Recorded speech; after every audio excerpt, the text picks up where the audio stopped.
Ok, donc on va faire cette page. Ce qu'elle a de sympa, c'est qu'on utilise une technique de responsive qui est très pratique. C'est-à-dire qu'on va mettre des grandes marges sur les côtés. Vous pouvez voir souvent des sites comme ça qui font ce genre de choses. Pourquoi? Parce que c'est très simple. Très rapidement, non, du coup, eh bien, on va pouvoir avoir un grand espace, du coup, un grand espace, ça va rester responsive pendant longtemps. C'est ça que j'ai envie de dire, si j'arrive à m'exprimer. Ça va rester responsive pendant longtemps, c'est-à-dire qu'on va avoir ces grandes marges sur les côtés, ces marges bootstrap un petit peu, hein, c'est ça le principe, qui vont faire en sorte qu'on a toujours le contenu au milieu et que ça va toujours rester une colonne comme ça, et donc c'est nickel pendant longtemps. Et juste après, ce qu'on a à faire, c'est hop, transformer par exemple les icônes en colonnes comme ça, mettre un petit peu de padding, et donc ça va très bien s'adapter également. C'est une technique très utilisée qu'il faut savoir faire, et qui est très simple, hein. Il suffit de mettre des margins auto sur les côtés pour arriver à ce genre de choses, avec un conteneur juste ici. Voilà. Ok, bah c'est parti, on va le faire pour notre site ici. Donc déjà, il va falloir créer notre information.html, donc on va venir ici. Et on va se créer une nouvelle page. Alors, quand on crée des nouvelles pages pour un site, soit on peut faire, par exemple, un dossier page, ou pages en anglais, et se mettre des index HTML, alors des nouvelles pages HTML là-dedans, soit, s'il n'y a pas beaucoup de pages, on peut toujours le mettre à la racine ici, d'accord? Donc, vu qu'ici, on va avoir 4 pages, ça va, c'est pas énorme, on va pas polluer la racine, on peut les mettre à la racine. Mais sinon, tout simplement, eh bien, on peut également se faire un dossier pages ici, et venir se mettre toutes les pages. On peut même se faire plusieurs dossiers si on a vraiment un site très conséquent et qui a beaucoup de sous-pages, etc.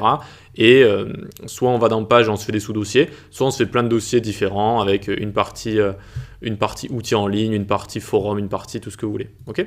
Donc, hop, ici, on va pas faire de page, on va juste faire ici donc une nouvelle page à la racine avec information.html. Ok, nickel. Ce qu'on va prendre ici, on peut prendre tout ça, on fait CTRL-A, C, tac, et on vient le coller juste ici. On va s'enlever quasiment tout, sauf le menu ici. Sauf le menu qu'on va avoir tout en haut. Tac, tac, tac, tac. Le menu juste ici. Ok. On se garde la structure du menu, en fait. C'est ça que j'ai envie de vous dire. On se garde la structure du menu. Et on se garde également les polices ici. On se prend le style.css. On se prend le reset également. Et on va se prendre autre chose. On va se prendre en dessous. On va se prendre style / information. .css, ok?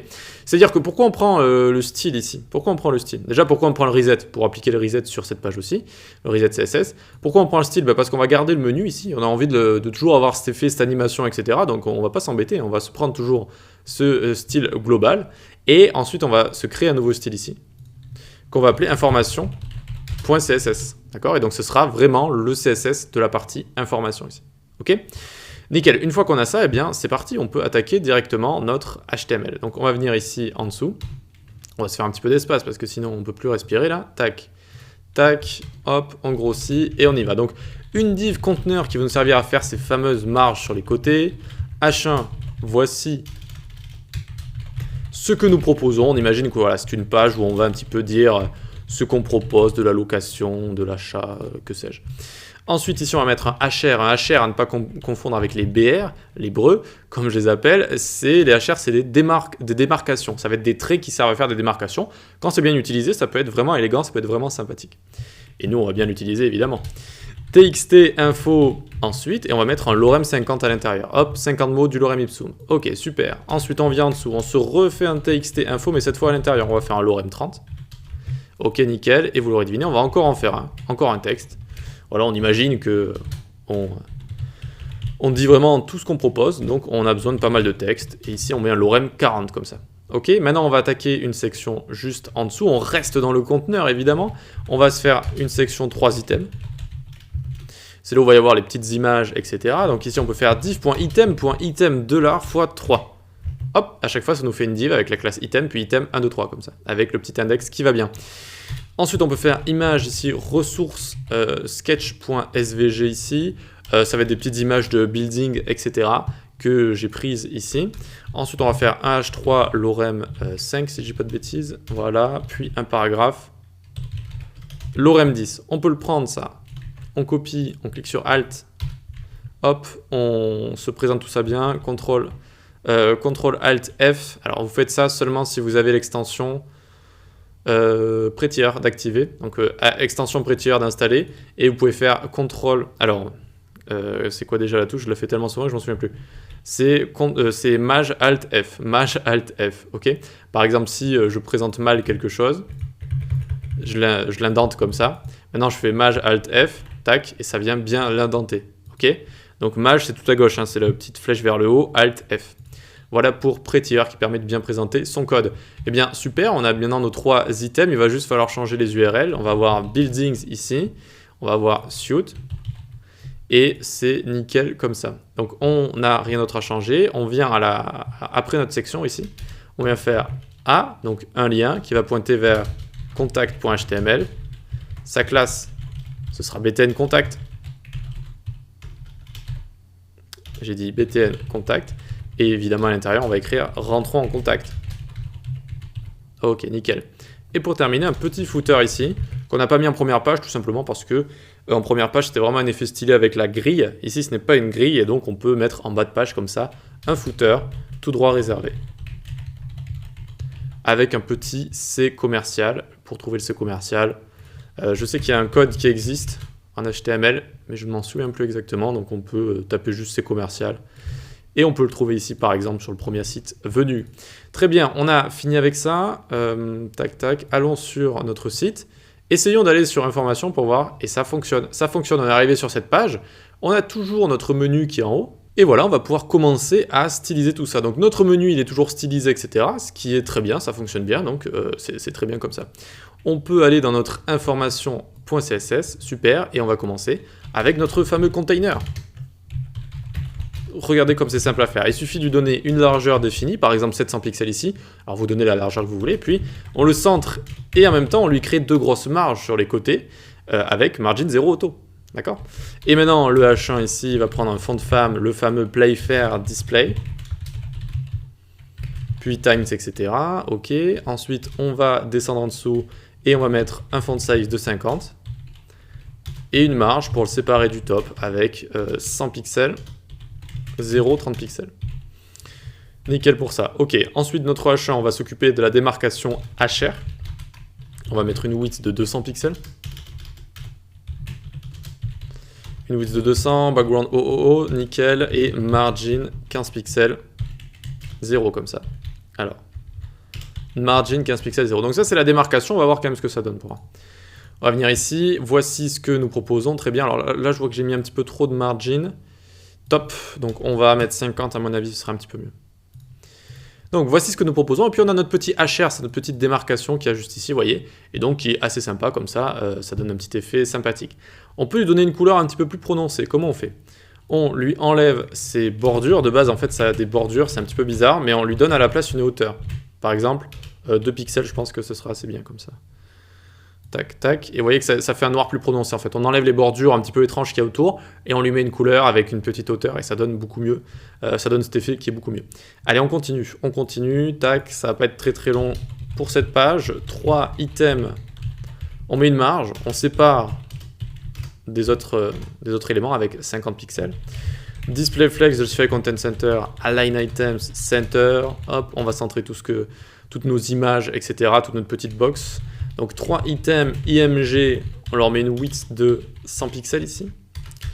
Les items, on leur met une petite marge à gauche à droite pour les séparer, comme d'habitude.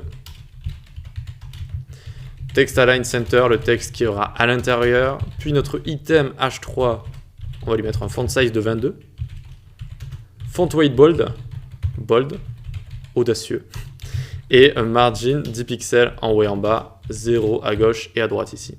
On a quasiment terminé, on va s'occuper du bouton. Vous savez que les boutons, il y a toujours pas mal de propriétés. C'est parti, c'est un lien, on le passe en display block.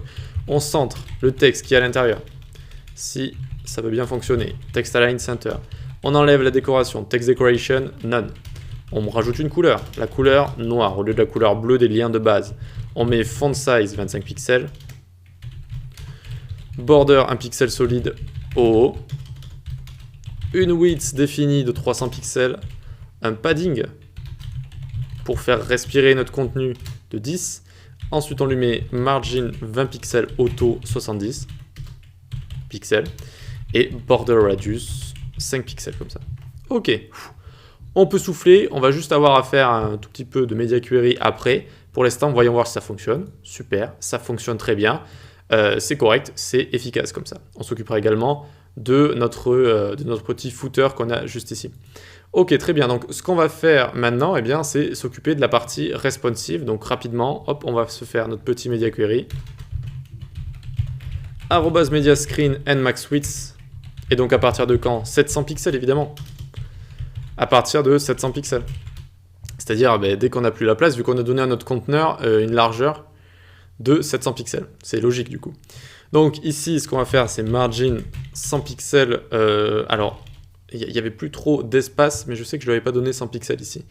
Donc, vu que j'avais mis 50 ici, je dirais qu'on va mettre un petit 30. Ça passera très bien comme ça. Très bien. En tout cas, ensuite, on va lui enlever un petit peu de taille ici. OK. On peut mettre un point container width 100%, padding 0,20. On va du coup passer notre container de 700 pixels de largeur à 100%, ça prendra tout l'espace. Et très important, le padding pour ne pas avoir le texte collé sur les côtés, pour pouvoir avoir un petit remplissage qui donne un effet sympa, tout simplement, où il y a vraiment un peu d'espace, on peut lire tranquillement. Ensuite, point 3 items. 3 items. On change les marges ici, vu qu'ils vont passer en flex direction, column. Ok, ils passent en colonne, en petit écran, c'est classique. Margin ensuite 25 pixels partout. Text align center.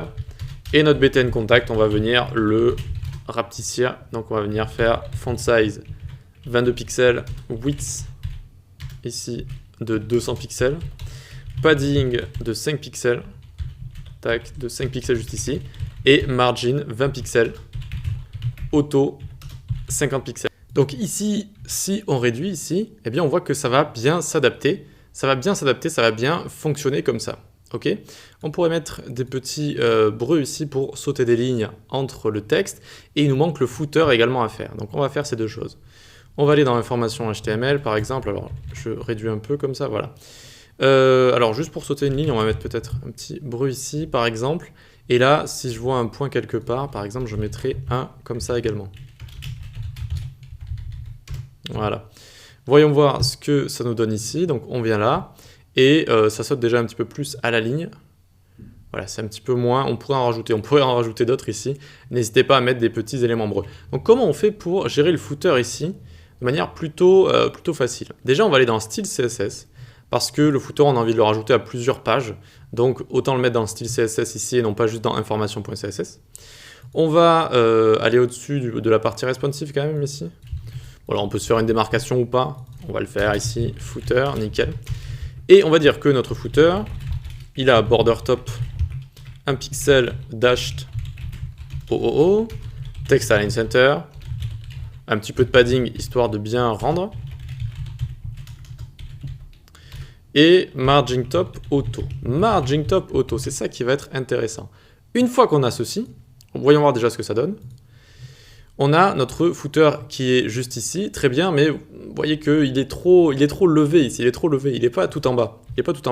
Donc certes, ça fonctionne, mais ça fait un petit peu bizarre. Et imaginez si vous n'avez pas de contenu qui va jusqu'en bas, le footer il serait monté jusqu'à la moitié de la page.